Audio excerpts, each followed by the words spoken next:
Don't need Otter to come on. Marie, can you see me? Can y'all see me? No, it's Yeah. something blocking your, there you go. Okay. All right, let me go live. I'm about to hit the button, guys. Facebook.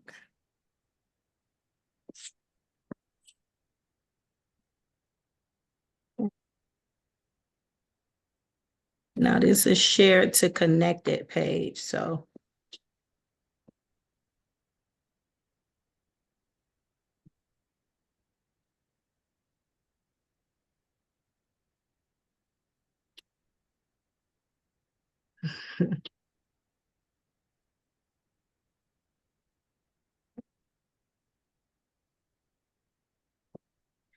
Welcome, welcome, welcome, everybody. Welcome to Connected.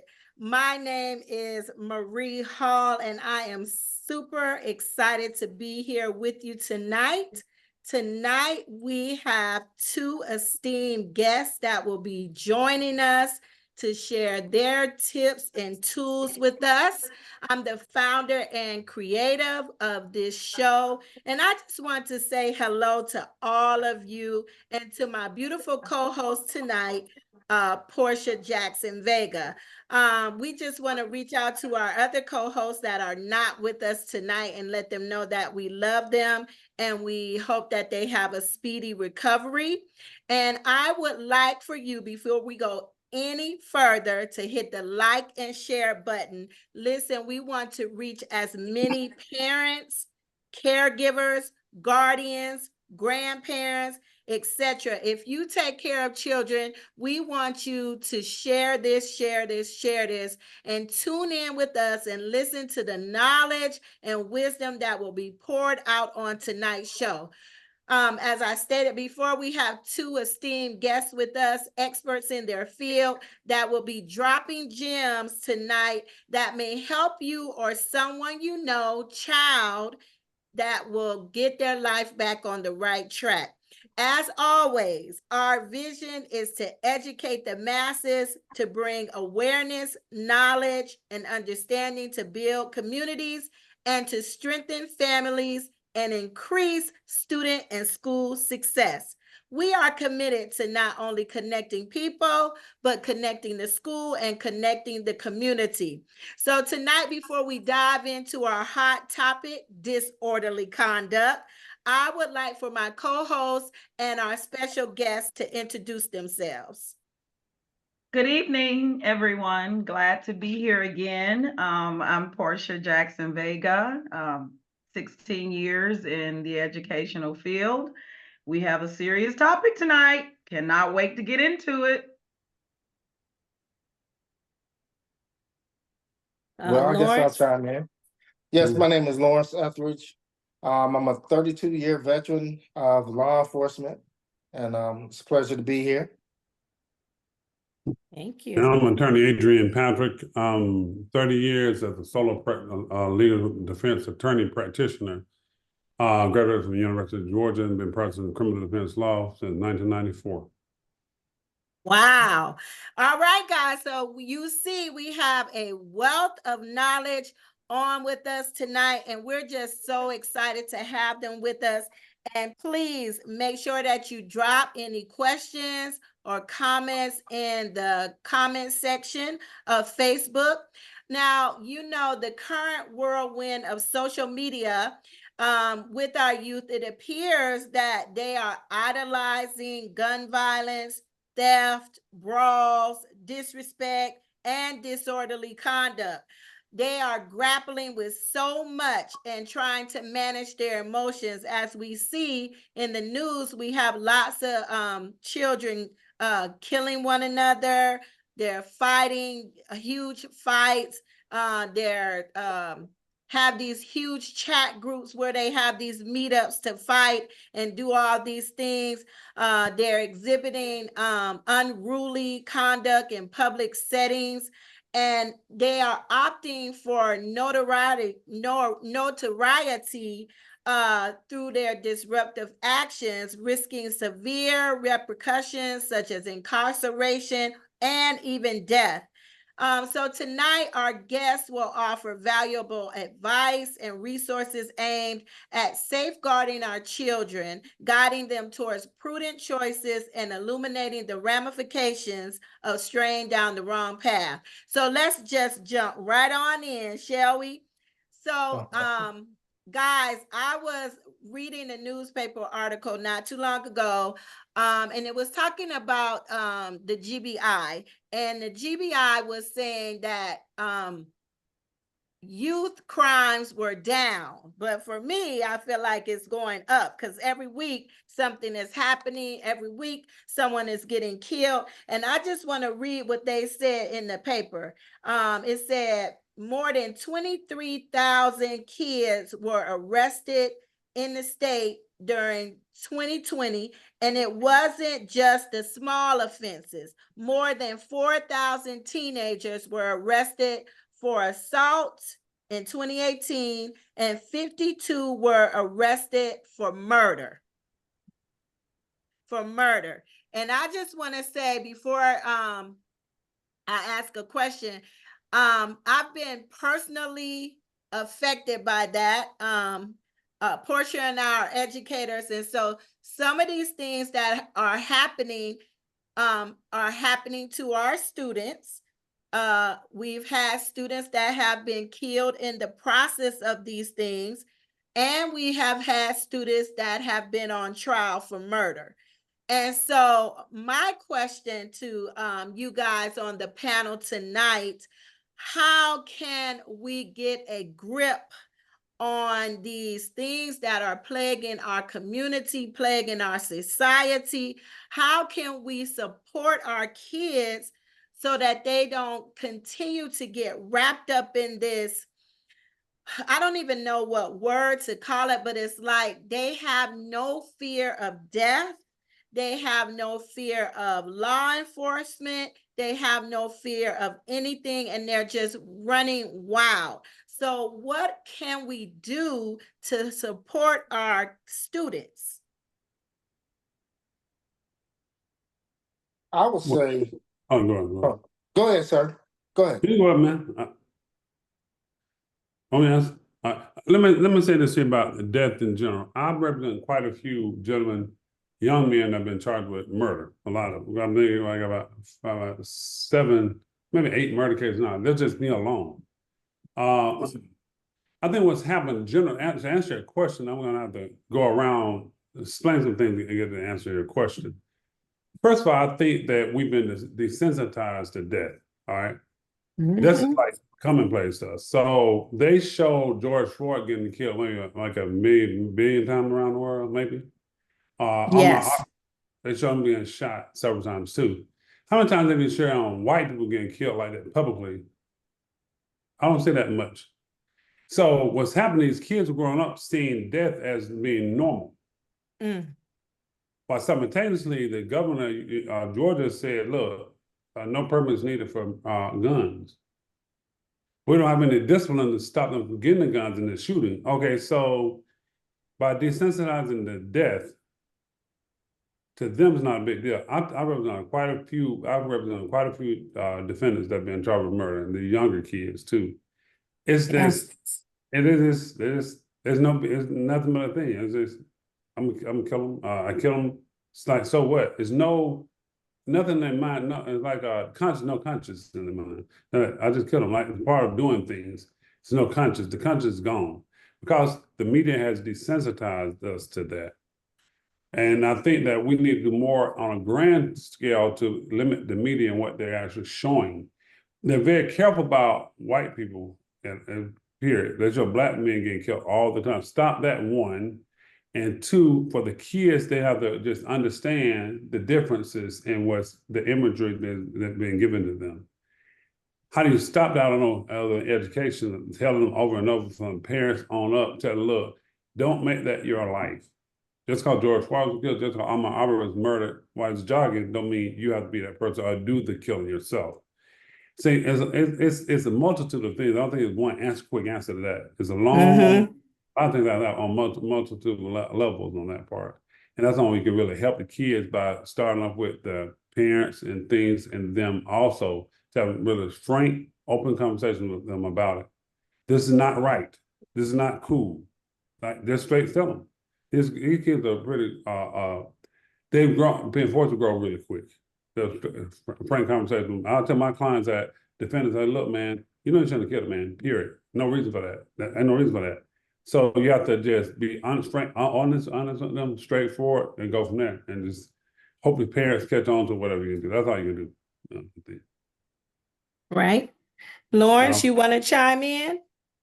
You know, I honestly would say that, as my esteemed brother said, there's really not one answer to it. But one of the things that I would add for any parent, grandparent, caregiver, guardian, one of the things that we have to do as a community is embrace some of the technology that our children use.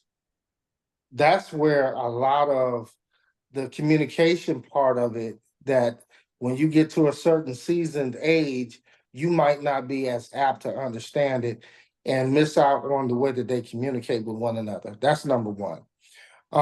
Number two, I would probably say that you have to be consistent in your rules. If it's a no today, it's a no tomorrow. It's a no every time you ask. And you have to be consistent in everything that you do, to include your behavior in front of your children. And that doesn't mean that you have to live a sin-free life, or I mean, because literally that's impossible. But in the same token, you have to set some example of how to live life, most importantly, when you're going through adversity. The other part I would say is, you look at the cleanliness of a home, you look at what they eat, and that will kind of tell you oftentimes where they're at in life. If everything is quick and microwavable, if the house is not clean, the self-esteem is already going to be affected even as young as 7, 8 years old, because other children are going to pick on them, which gives another issue.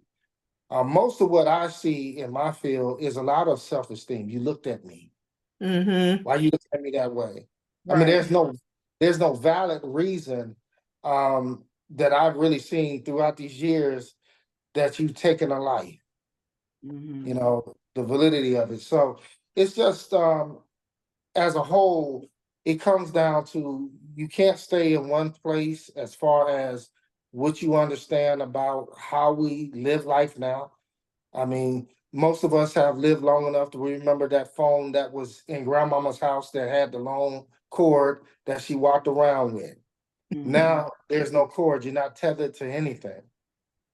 So as the person who is in charge of children, you have to have that same mindset. You can't lose what you were like growing up in order to remember how they might act and react. And lastly, I just want to say quickly, you can't expect 5, 10, 15, 20-year-olds to have the understanding and wisdom as you would at 45 and 50. So our job is to teach every day. Every day, you're giving a nugget of wisdom to who you love and who you come in contact with. Whether they receive it or not, you still get it. You know, I'm going to add to that. Good. Can I say something? Imagine, not one thing, following what the gentleman said, one thing we have to look at as a whole, where remember, death is an industry in the Black communities. It's a death industry. Yeah, a lot of times in particularly small communities, most small communities, the wealthiest person in that community is the funeral home director. The nicest house, nicest cars is that. And to be ride in the limousine, well, air conditioning may be the only time that kid or his family able to ride in there. So when they're dead, all right.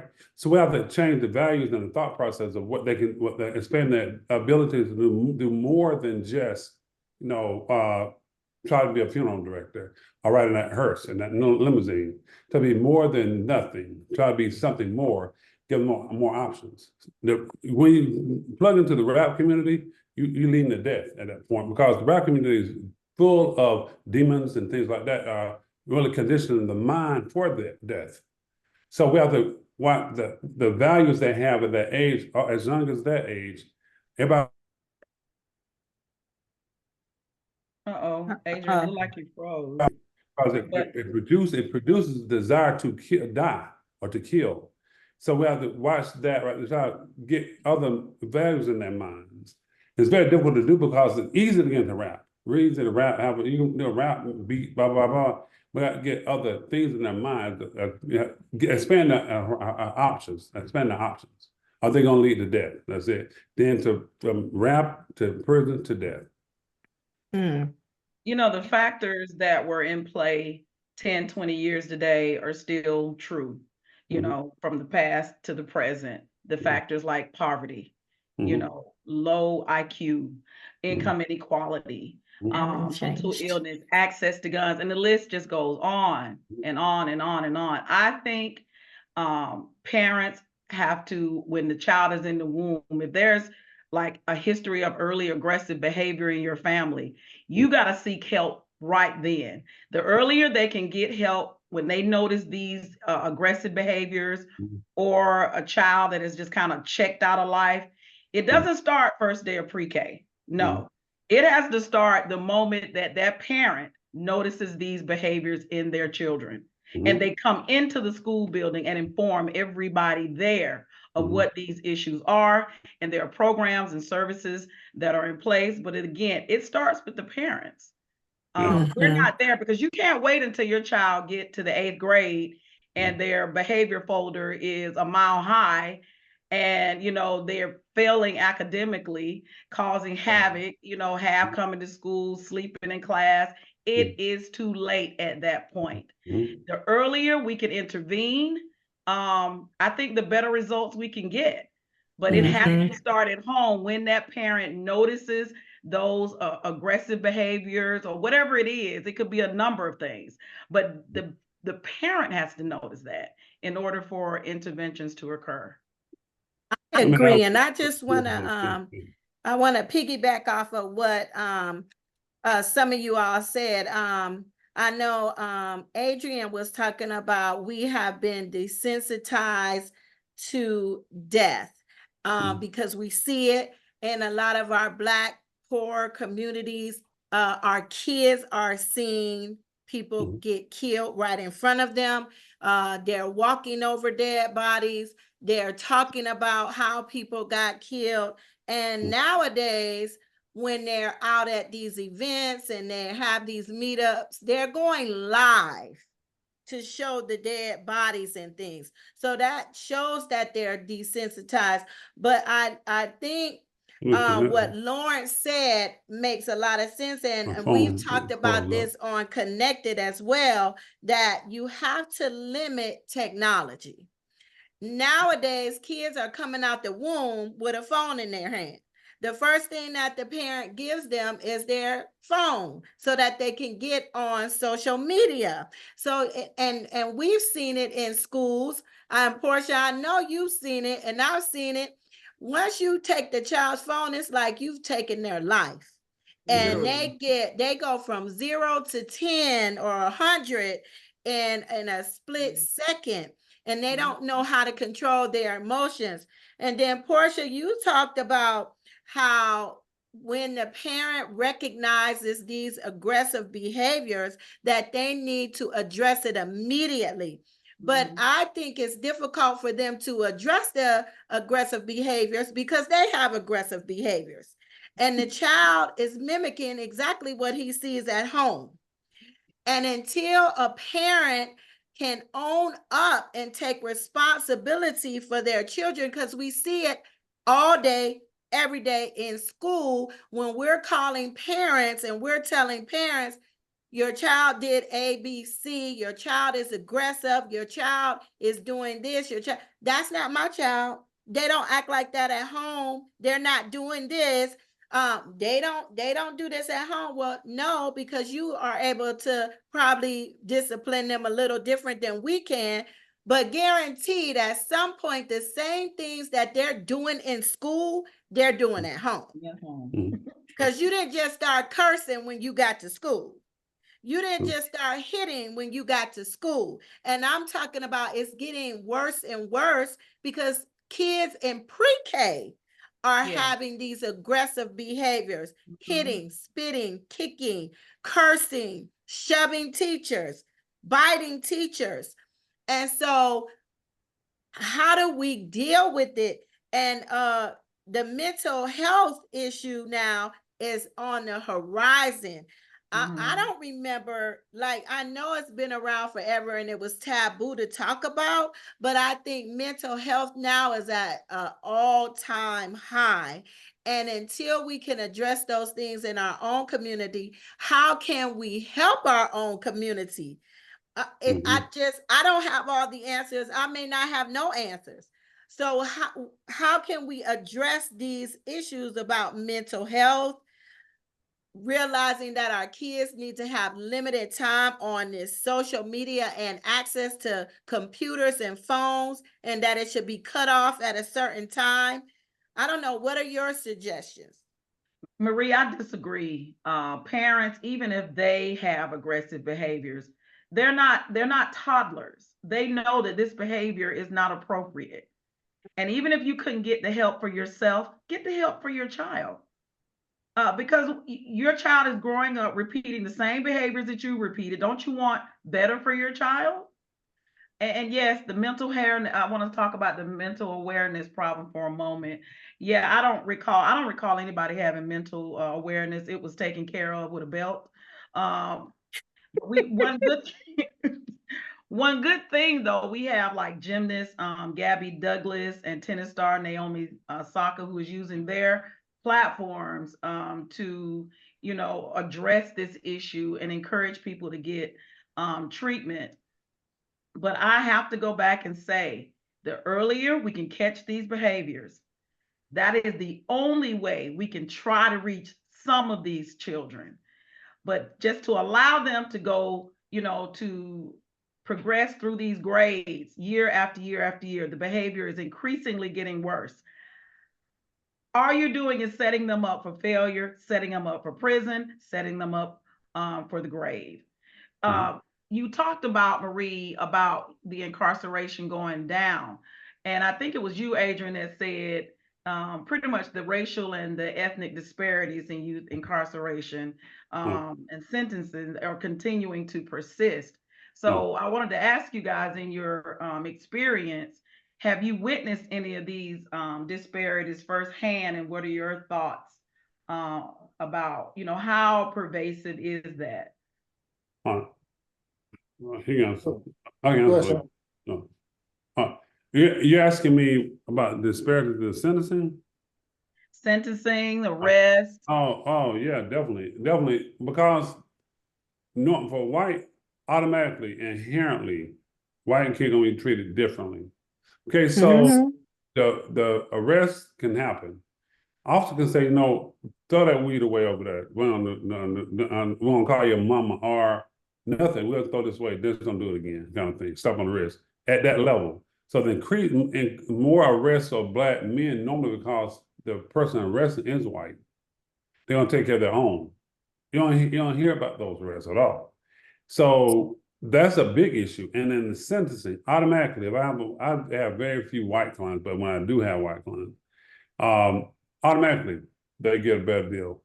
But I say anything. I do little negotiations, better deal. I understand. I was his age one time. I'll give him probation on that. I understand that. But same Black kids, same problem. Oh, got 10 years in prison. Stuff like that. That dramatic too.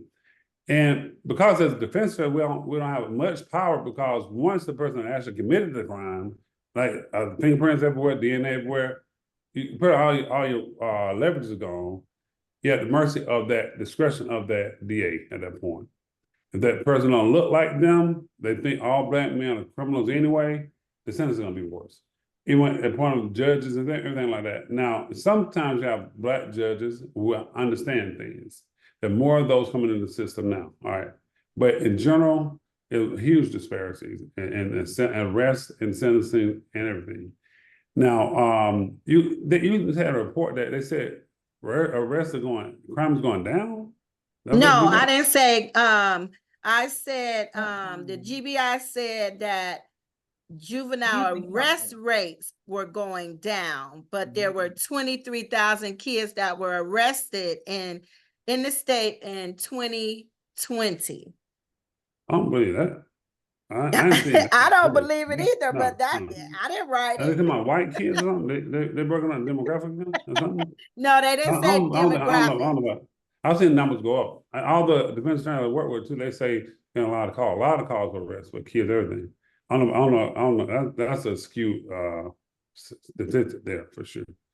I don't know. I'm gonna ask Portia a question, but I'm gonna point out something about Portia, but I won't answer that question. I won't ask that right now, but go ahead. I'm gonna ask her a question. All right. All right. Let me ask this. Portia, you keep saying that about the parents, right? Mm-hmm. Do you think that I'll ask you a question, I'm gonna make a point. These parents act like kids though. They treat the kids as if they're in college. I don't know if they can be parents. So I don't think that the kids not looking at parents that they think of their colleagues, you know? So I think that's one issue. The parents that define them as a parent, everything you said is valid. But I think the parents are treating themselves like they're friends, their buddies. Yes. So I think it's difficult for people to listen to somebody than their buddy. They smoke weed, smoke weed with the kids, do everything with the kid. They almost date the same men, boys, or whatever with them. So I think it's difficult. I think parents now fail to be parents. Follow? Yeah. I think what you're saying is valid. Everything you're saying is valid. But I just don't think parents are being parents. They're not acting like parents. I don't think. I see a lot more that hanging out with them,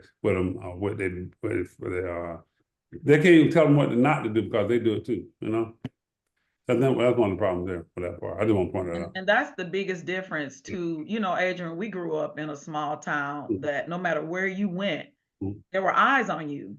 Yeah. Everyone knew you. They could chastise you, they could beat you, and it was worse when you got home. Yeah. But nowadays, you even think about putting your hands on a child, you'll lose your certification and locked up. And so that's truly that village that we long for is gone. And and it's so sad that we're sitting here talking about how to prevent this from happening. But if it can't start with the parents, so schools, we have to change. So that means we're not just there to teach or provide an education. We have to be parents now and counselors and really guide these children from pre-K to 12th grade.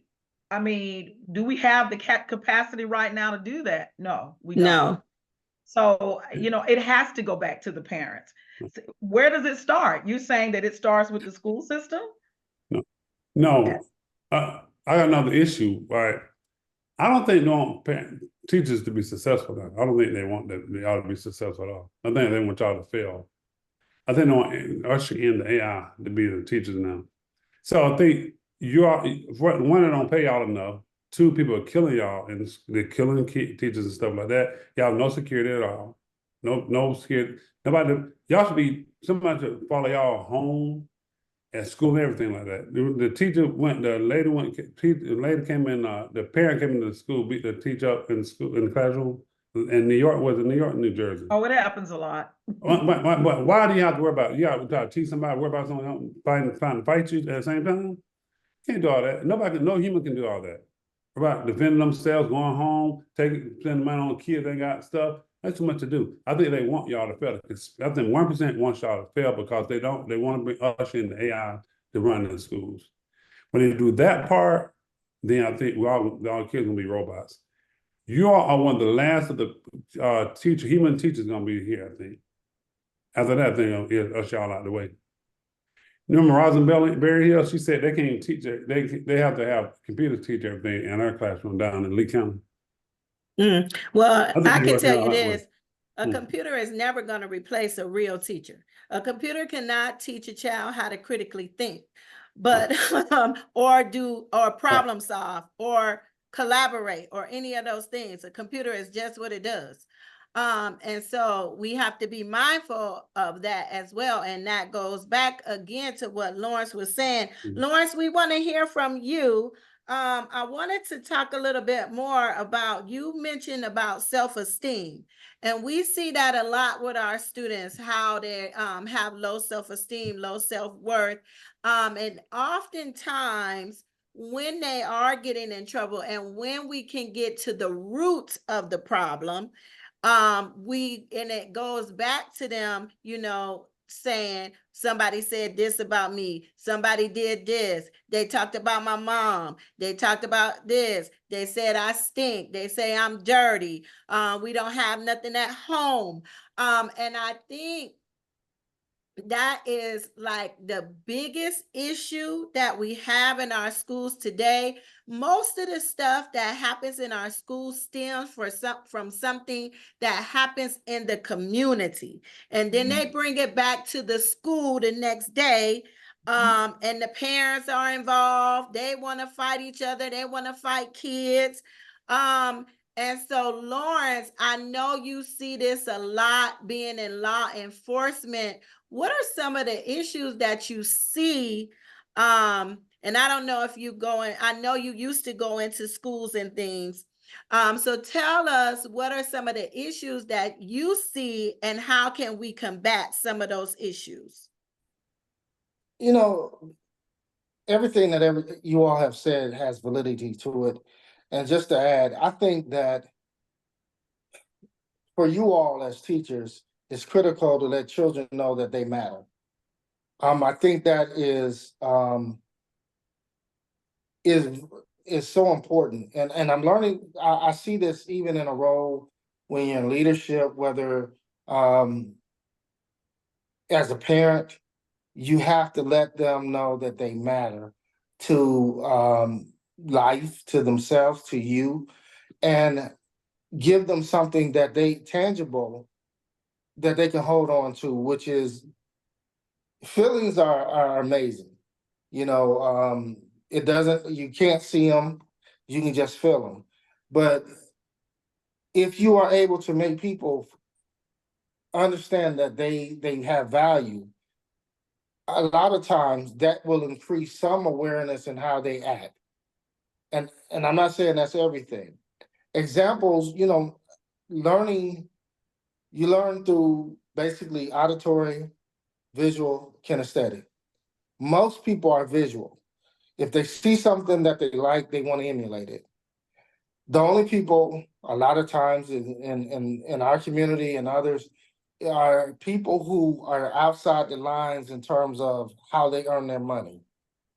And so, why would I assume that the guy who works for the city sanitation have a nice home because he lived like me? I want a home like Jay-Z. Well, I'm gonna be like LeBron, but everyone don't have the understanding that that's not easy. There's talent, there's God-given talent given there, and then there's a lot of hard work, and then there's some other attributes you have to be there. In my role in law enforcement, when I've responded to houses and I listen to people talk, one of the things that has always helped me is that I've given everyone respect. So for me, it's been a little different in how I come up and how I might assess the situation, to include when I had to make an arrest. But to go back to dealing with children, I think it goes back to just adding value, making them understand that you will be missed and that you're cutting off your future. You don't know what might happen, but if you always keep trying to make a permanent solution to a temporary problem, by either you want to get a gun, and that's how you want to solve everything. Well, we know, you and I know that that's the dead end road, but they don't understand that. And the same thing when someone goes that's incarcerated. When they get out, they don't tell the true story of incarceration. When, it's not fun. It's not fun sitting in a cell with someone and you have to sit there locked in a cell with someone and they're using the restroom. And that goes on even in juvenile. But no one wants to share that because that type of trauma causes them to have some self evaluation. And just like what Portia said, you probably will need some mental health care because of that reasoning. But you add trauma on top of trauma, by the time you get to a certain point, you just don't care. And you don't see value in you, you don't see value in someone else. So you'll take a life. You know, you just out of rage. Everything is, I'm just angry all the time. And that's what I normally see. I see people who literally are just angry all the time. When you talk to them, they're yelling. Now, one of the things I remember when I had a position years ago, and I used to go on the schools and talk about how to set up your office and how to do things. One of the things that I remember most vividly was always having a mirror in your office when you talk to parents. And you want the mirror behind you so it's facing the parents so they can see their face. Mm. And a lot of times people will see their face and go, God, I look like that. My face all scrunched up and angry, and it brings it down. Another tool that I saw in dealing with people was when you have to talk to parents in person who are angry, you give them a cooling off period. You speak to them and say, hey, hold on. I see you. Give me a moment. I'll talk to you. And you give them about 5 to 10 minutes to bring it down. Then you bring them back and you talk to them. Another thing is respect, not embarrassing parents in front of their children because they're never going to hear anything that you say. And the same for me. If I know that I have to make an arrest, I might give you the respect of I'm not going to put these handcuffs in front of your child. As long as you're compliant and you follow my instruction, I will let you walk outside. I'm gonna be close, and we will walk to this car because this is what we have to do. And I normally talk to men like that when I had to deal with men, and would tell them as long as you are respectful with me and you understand what we have to do, I expect for you to be a mature adult. I will handle it that way, as long as I'm safe and you're safe. So those are just some of the things that we have. I want to go back to one quick point. I don't want to necessarily restrict technology. I want people to actually embrace it so that they can understand all the tools that are at their advantage instead of consistently being disadvantaged. It's just like you can take your child's phone, but if they got an Xbox, they can still talk to the world. If you don't know that, then you're already at a disadvantage. Your punishment, you're trying to sanction your child, but it didn't work. You didn't teach them that lesson. So it's so many variations, sports. I know a lot of time people love seeing Pee-wee kids in the football pads clanging their heads together. I am such a opponent of physical tackle football at any age of below 14. Because to me, you're doing nothing but scarring the frontal lobe. And I'm not no doctor, but I know that's where you make your critical thinking. And your head been bouncing around in this helmet. And now you can't understand why your child make poor decisions all day. But they've been playing football since they were 6, not getting proper medical care, not tackling properly because you can't, because you're not physically in control of your body like you should be. It looks cool, but I've seen, and I know I've talked to many folks who are incarcerated and asked them, did they play sports when they were young? And they say yes. And then you watch them and they're like all over the place. They can't make a good decision whatsoever. And to me, that's one of the areas. And then as you grow up and you see other things that go on with people who play professional football with the brain, it kind of lends to that. So I know that was long-winded, but those are just some of the things that I've encountered as well. I think schools can do a better job because there is money allocated, especially for Title I schools. We need just a flood of programs and services that can take kids' focus off the negative. You can't change where what you're born into, but we can change your focus. And if we get them interested in things like chess, tennis, it's always football and basketball, but there are a whole host of other things out there that kids could get, interested in. And I'll give you a really good example. I had a student this year, and I think I said this before on one of our shows, but he was a really smart kid. This was like a week into school. And I just noticed he was really, really smart. And then I asked the question about, how are you different this year from last year? Are you going to do anything differently this year? And he said, I was on my way to prison last year. I said, what? As smart as you are? So I called the parent and I said, can you tell me about your child? She's like, you're not calling to complain? I was like, no, he's brilliant. I just want to know why he would say to me that he was on his way to prison. And she said, because he was. I said, well, ma'am, this year he's going to be president. He's going to be president of SUGA. You won't get those kinds of calls anymore. Long story short, a few weeks ago, he took a picture with Raphael Warnock. And I spoke to Mr. Warnock and I said, look, Mr. Warnock, my student right here was on his way to prison last year. This year, he's taking a picture beside you. Look at God, right? But it took me calling the parent. I think that should have been the other way around. Because he came from another school because they put him out. But he get to my classroom and became a totally different student. So we have to pay attention. I got him involved in SGA, and now he's an ambassador for the school. Anybody that comes in our school, he's the one that greets them. He's the one that introduces them on any program that we have. We're talking college now, not prison. I wanted to go back to something that Adrian said. That was a motivational or inspirational moment right there, Portia. But I wanted to go back to something that Adrian said. Adrian, you talked about the disparity in sentencing between white males versus Black males.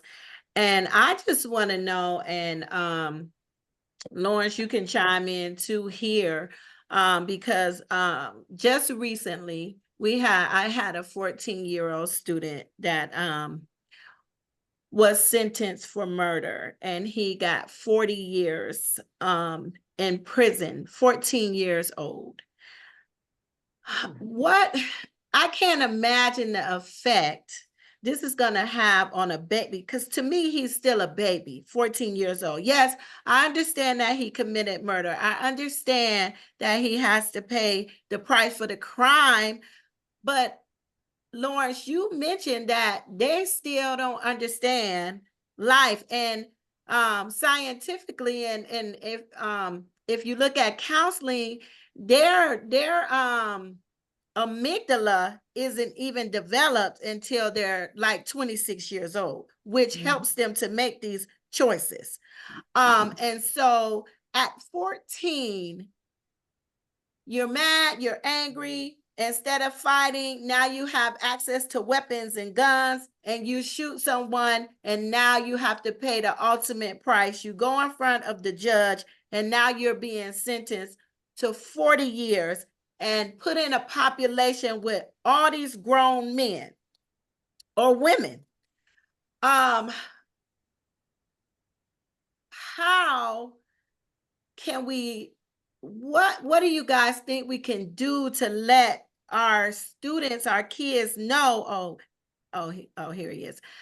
Let our kids know the magnitude of their actions are gonna have severe consequences, which they're not finding out until it's too late. And now we have not only the life that they took, but now their life is gone as well. Well, I know for me, I don't think there is anything, because that's something about self. That's a decision, a split-second decision many of them make, not thinking of the consequences. But I say this, learning, and Marie, you and I go a long way back. We know what kind of school we came up in. And I've always been proud of the public city education, because it brought me a long way. And I know I was a nerd growing up, and I had no issue with it. But one of the things I always understood, we had 3 branches of government. And I guess because of my grandparents, I always understood about voting and why it was important to vote.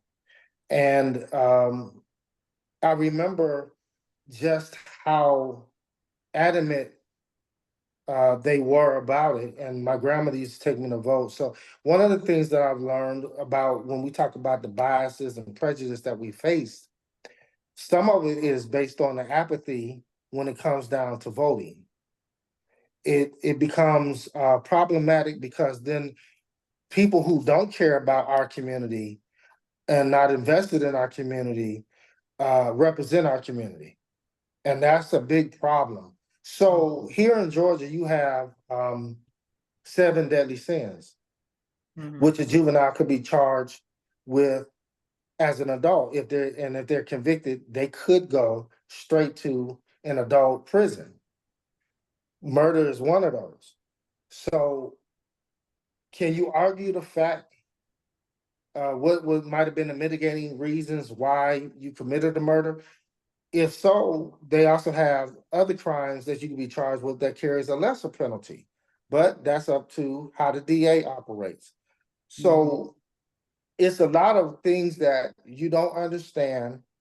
I don't know, even if we went in and at it would probably need to start at middle school age, and they would have to see the whole process.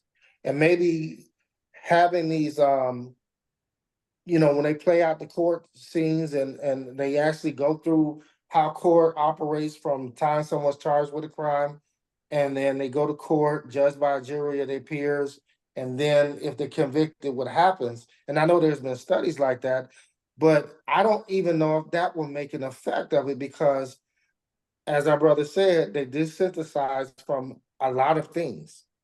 It doesn't matter, and they think it won't happen to them. I'm not gonna get caught until they're caught. And even when they're caught, they still don't stop acting out because in their mind, it don't matter. I'm gonna die anyway. I know, and that's the problem. I mean, I've heard students tell me to my face they don't know if they're gonna make it to C18. Do you know Yeah. how disheartening that is for Mhm. me to hear those words come out? A child that I see, like my son, like my daughter, like it's very disheartening. And no matter how much I try to motivate them, show them that I care, show them that I love them, that I'm here for them, they still have to go back to their environment. They still have to go back to whatever they have been doing day in and day out.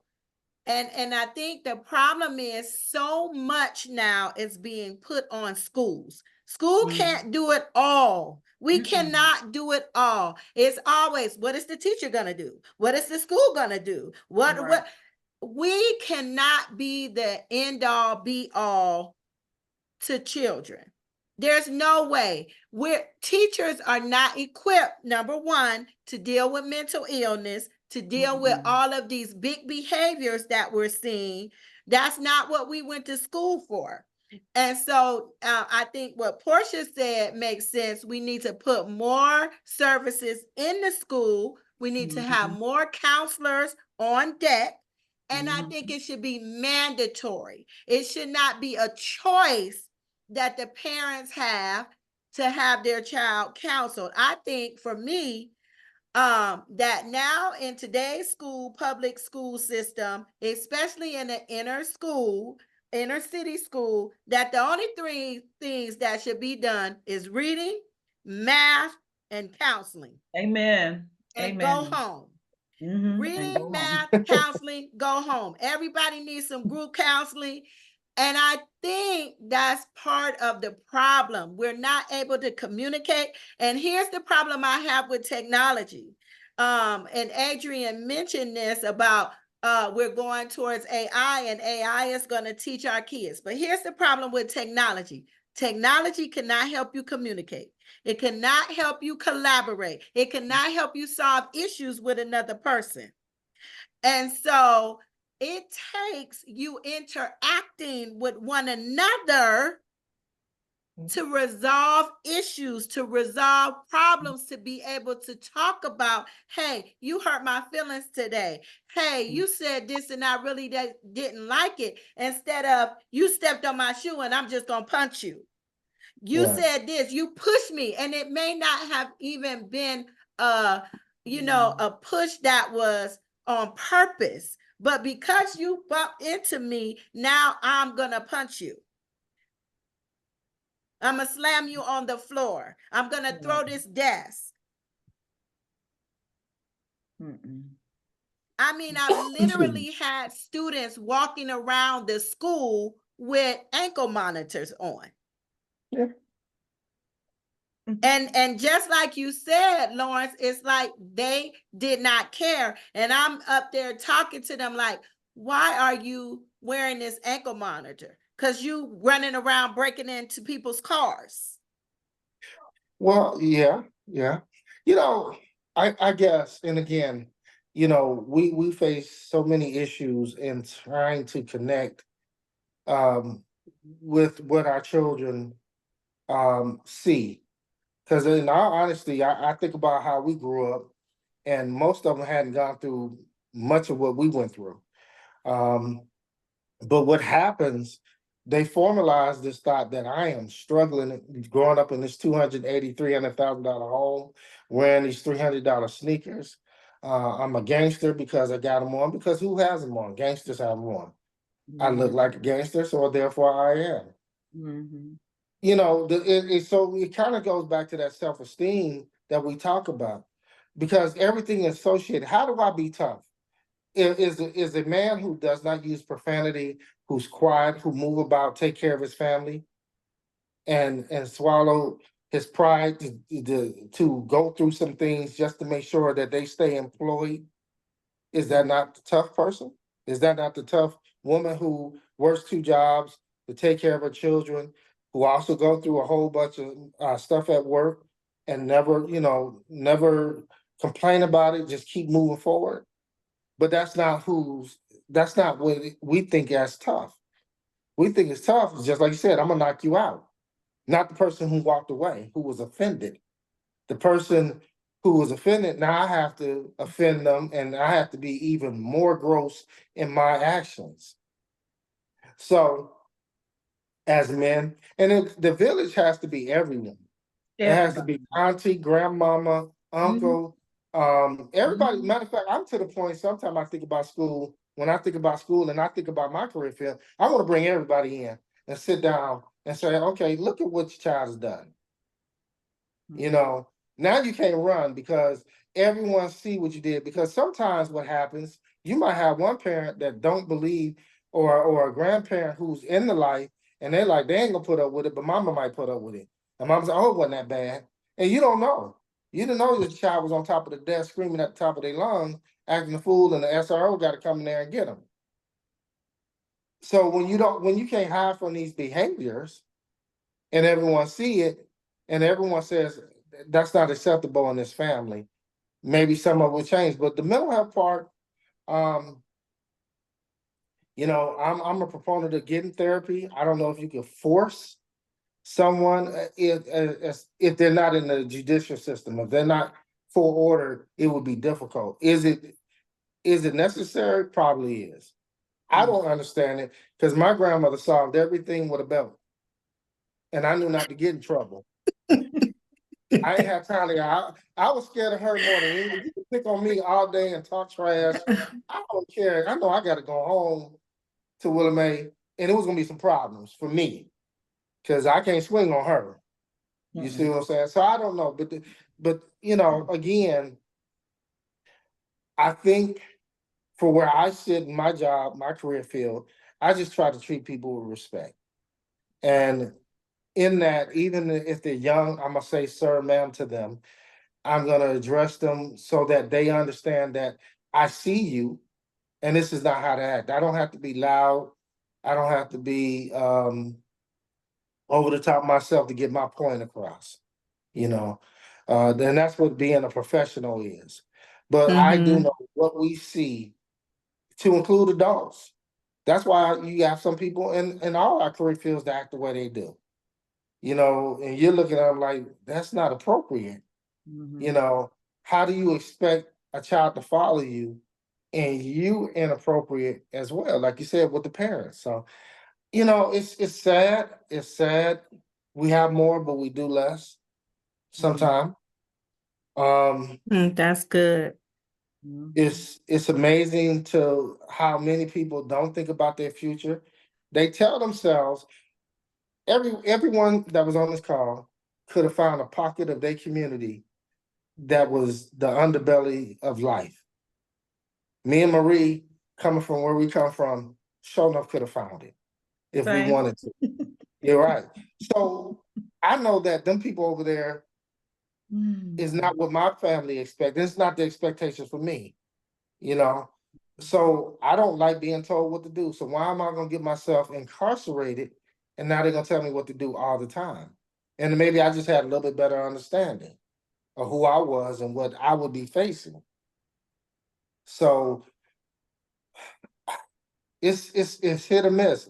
We just can't get up, and I want to applaud you, Portia, about what you said, because really what you told me was you was the spark that kind of gave that child the fire to do what he did. He might have had some teachers that don't think he didn't feel that didn't care about him. Mhm. And that's why you all are so important, because you all make presidents, y'all make millionaires and billionaires, even though you don't get paid as such, you know. And so that's kudos to who you and what Marie, and I know how hard Marie has worked and how diligent through the years have she been in trying to help these children, because I used to go to the school and sit and talk with many of her students, trying to make sure that we're giving them the positive image to follow. So again, it's sad because when you get to me, that's it. I don't know what to tell you. You can fold the book up. It's closed, because if you get incarcerated and convicted, especially of a serious aggravated nature crime, you're not going to do less than probably 5 to 10 years at a minimum. We have some crimes like armed robbery in the state of Georgia. If convicted, you have to do 10 years. That's the minimum. Yeah, that's the minimum. So if you're 18, you can't even come up for parole because you might have additional charges that you were convicted of, like aggravated assault, or whatever. But you're 28 now. Life is stopped. There are no more cell phones unless you try to sneak them in, and they're gonna get those. Wow. You live the same way. Every day you're gonna get up at 5 in the morning in prison. You're gonna stand, and if you violate any of the rules, they're gonna put you in admin seg. They might put you in for 28 days, take you out for 2 days, put you back 28 days. Why would you want to live that? You gonna wear the same thing. Ain't no more Air Jordans. No, you got air nothings going on. So, and that's what I try to explain when I meet young men that I think have a chance, and young ladies too. Like, you got to look at, you have everything you need to be successful. It's just up to you, to find your way. But I can't do it for you because you have to believe in yourself too.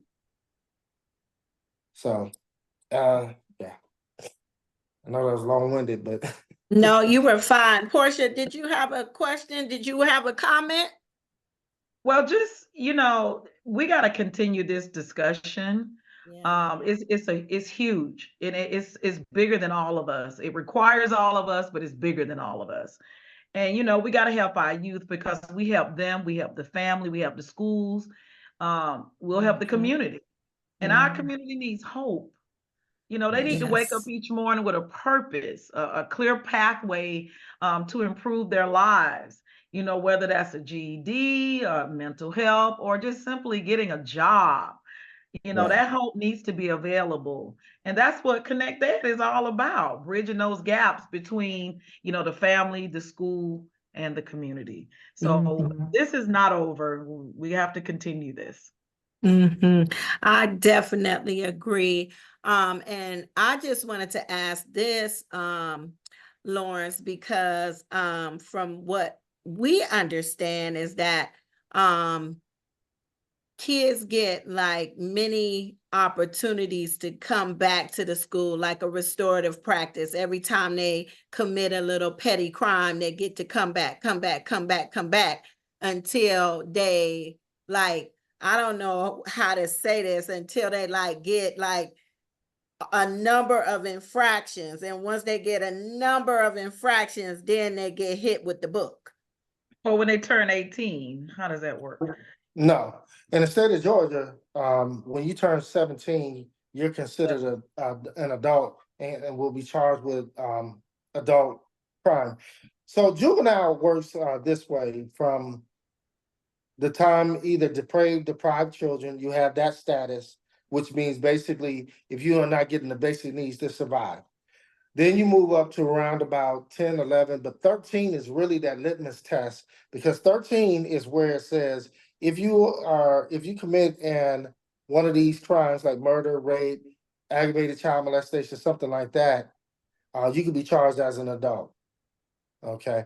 But while you're in the juvenile system, one of the things that one of our previous governors tried to do was set some kind of criminal justice reform that we're not going to criminalize through the sense of incarcerating you for everything that you do.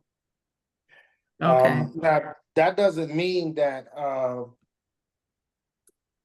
a district attorney or a solicitor general, because the solicitor general handles misdemeanor crimes, that's anything up to a year in jail, and the district attorney handles the felony crimes, which carries up from 1 year to the rest of your life and the death penalty in the state of Georgia. So in that, they can actually find elements there. The way statutes are written, you can have certain elements in 2 or more crimes. So it depends on how they charge you with a crime. We saw that in Rome, Georgia, with a young man who had a scholarship, I think, to go play football somewhere. And because his girlfriend was under the age of, I think she was 16, he got charged with a crime. And I can't remember exactly what it was. I don't want to say, but it was something where it met the preponderance of that evidence, but he could have been charged with something else. But they end up changing the law because of that. So it's those kind of things that sometimes they do look at and say, okay, we do need to look at this because we are losing children, and we can't criminalize social behaviors all the time. And what I mean by that is, I look at you, you cute. We in high school together, you in the 9th grade, I'm a senior, you cute, and you think I'm cute. We might end up talking. Does that not happen? Yes, it happens. So how would we criminalize something? We put the children together. Mhm. I really tried to always understand the zero tolerance? Yeah, zero tolerance law. Yeah, for children, but then we're gonna give some grace to adults. I never understood that. We take kids to jail. Now, when if you do something like so egregious, like bring a gun to school, well, I mean, that's always gonna carry a lot of weight, because Mhm. there's no reason to bring a gun to school unless you plan on really harming someone. But a fight, to me, does not rise to the level unless you like took a bat to someone. That's an aggravated crime, but two individuals fighting. So I'll say that is, we have to understand how the law operates, and a lot of people don't. Yeah, we Okay. don't. And then for us as adults, legislation is important. Legislation to even get funding is important. Excuse me. So that's a big part of it as well, from your local government, state government, and federal government. And Funding is voting important. is important. Yes, and that's what I mean. So Voting the right people in office, critically important. yes, well, you definitely got to have like-minded people, because Mhm. if they don't care about your community, how are they going to represent you? So that's a way where we're all like, even in my job, we have to have the funding to do a lot of things. We get a lot of people been designated mental health. They shouldn't be with us. You know, they need to be with some mental health services. Because what they're doing is not actually a crime, it's a product, their actions is basically from the mental health disability. Mm-hmm. But if you have nowhere else to put them, well, you know, you're gonna incarcerate them. You know, they out there being weird to people, they smell bad, they're vagrants, they're begging for money. I mean, if you're hungry, what you gonna do? Still. Yeah, So- you're gonna take to survive, because that's Right. like Maslow's hierarchy of needs. You Right. gotta have food, shelter, clothing. Right. I don't know, Adrian, I don't know if you're still on here, but if you're here, we would like to hear your final thoughts. And if not, we will hear your final thoughts, Portia and Lawrence. I just think, you know, this is just huge. It's just so massive. And I just said it requires all of us, but it's bigger than all of us. I mean, it's family, it's schools, it's the community, it's legislation, it's voting, it's, you know, the village. We just need it. We needed to come back, and we need parents to be parents. And I know they acting like children, but we got to force them. You had these children. We need to force you to ensure that they don't come up like you. You're gonna have to step outside yourself and ask for help.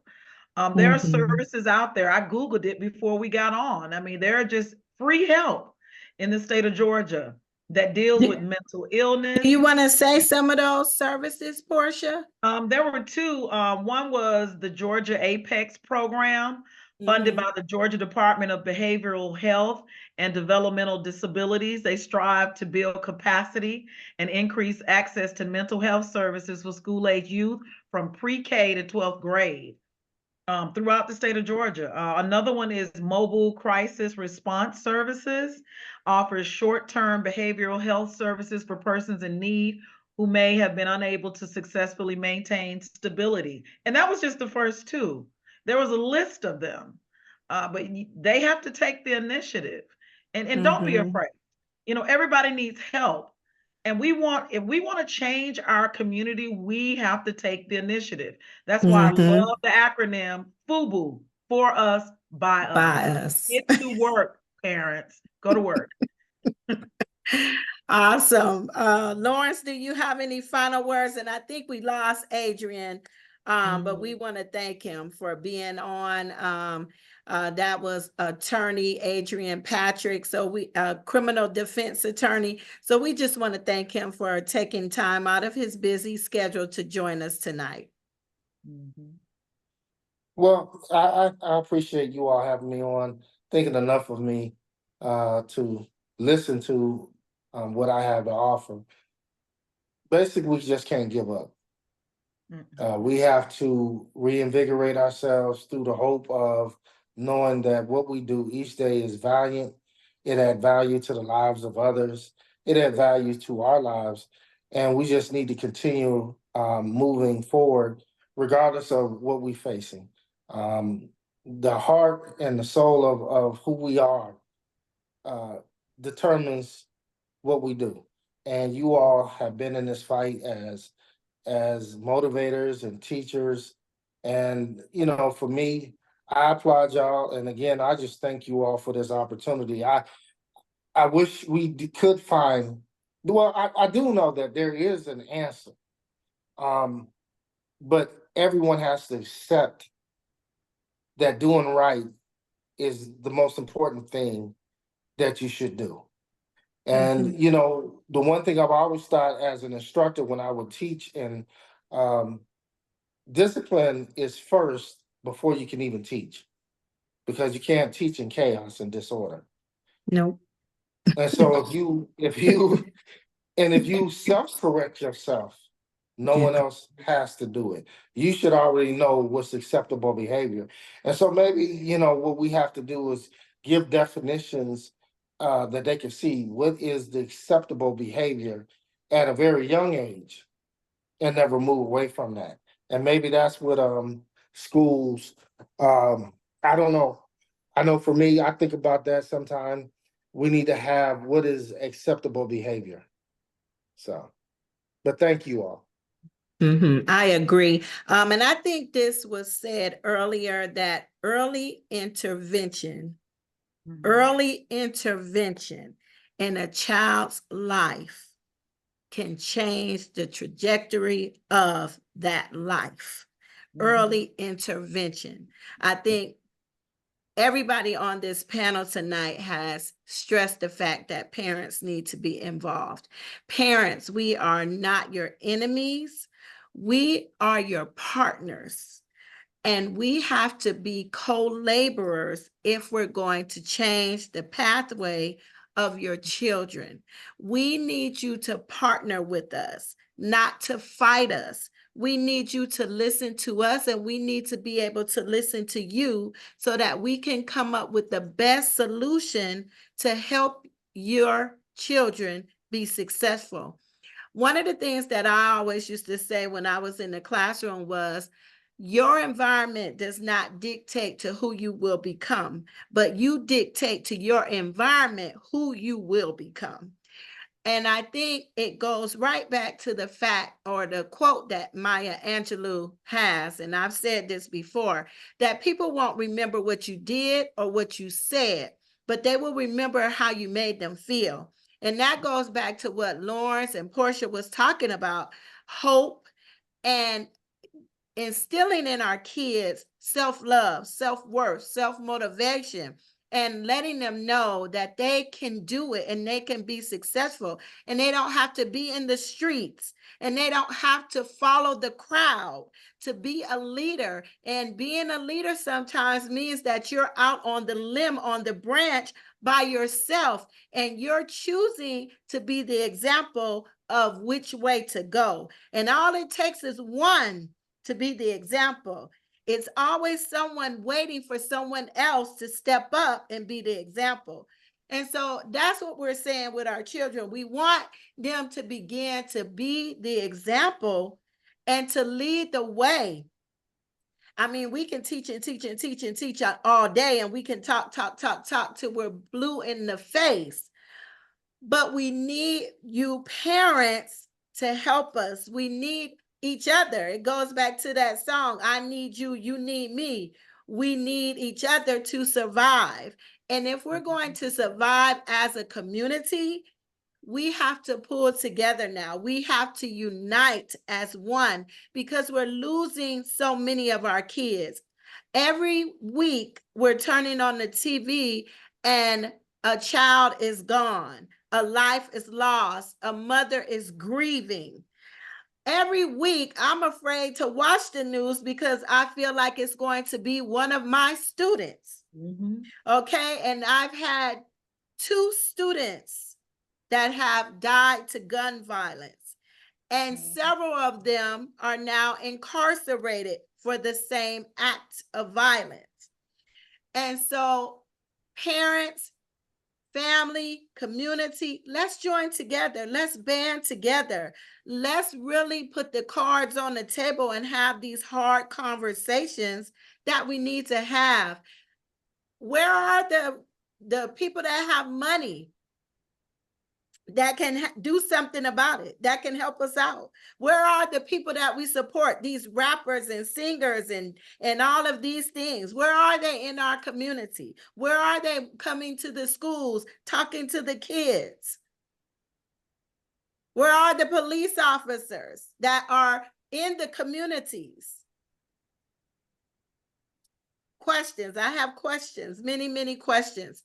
But tonight we really pray, and we hope that you have gotten something and you've learned something. I think we need more mentorship opportunities for our youth. I know Kwame Johnson of Big Brothers and Big Sisters talks about that all the time and how it saved his life. And so we need stronger mental health programs for our kids. We definitely need it in the school systems. Yes, I know we can't make mental health mandatory in schools, but if it was my school, it would be mandatory. You would have to have group counseling, especially if you have a behavior problem. If you got behavior issues, it would be mandatory. That would be non-negotiable, that you will have some counseling to get these coping skills. So that you could be a better person. And I think schools should offer some assistance, more assistance to parents that's struggling with mental health as well. And just workshops. And so tonight we hope that you have been blessed by this broadcast. We hope that you would share this and that you would take note of the things that are happening all around in our communities, because we want to develop productive global citizens. We want our children, these are our future leaders. The future lies in their hands. And so we want to prepare them the best that we can so that they can be the best that they can. So we love you and we wish you a good night. And as always, we are committed to connecting people, connecting schools, and connecting the community. Good night. Good night. Take care.